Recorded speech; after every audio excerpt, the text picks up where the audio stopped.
Use it or lose it. That is not the way a savings account is supposed to work, but that's exactly what happened to one man, and he's been fighting for nearly a year to get his money back, and that's when he knew he'd better call Bankin. 8 on your side investigator Shannon Bankin joins me now, and she's actually getting results tonight, which is good because we're talking real money here. We're talking $1,800, and Florida has safeguards in place to protect your bank accounts. So I wanted to know who had moved Franz's money and where did they put it? They said the account's closed, you need to go away. When Franz Forbes moved to Tampa from Jupiter 5 years ago, he kept his Wells Fargo account as a safety net. When I tried to log back in, it said account invalid, call customer service.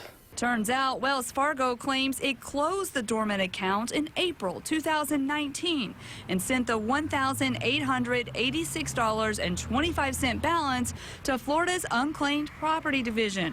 But here's the problem. Franz says the state and Wells Fargo point the finger at each other, and no one can find his money. How much time have you spent trying to figure this out? Probably 200 hours.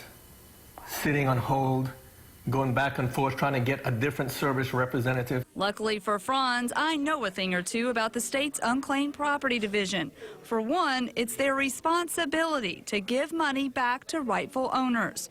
Each year, I partner with CFO Jimmy Petronas to reunite viewers with money they didn't know they had. So I started with Wells Fargo.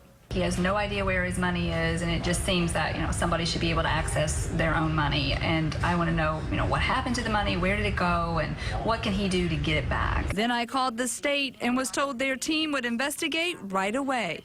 Franz is hopeful this time they'll find it.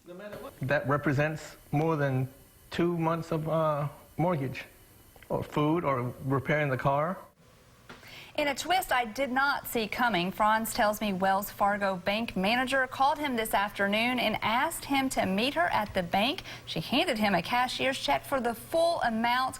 He took that to his credit union and deposited it right away. So he's very happy right now. I can imagine. Do we know what happened to the money in the first place? No, we do not know what happened to the money in the first place. The state is still looking into it on their end to see if it ever made it to the state. I'm expecting that the state will be reaching out to Wells Fargo if they haven't already. But again, this is a reminder to everyone to make sure that you keep your accounts active. A lot of people think if I don't touch it, my money's safe. But you need to go in there every once in a while, not just look at it, but put money in, even if it's a small amount, so the bank knows it's still an active account, or this would happen to you too. Okay, good advice.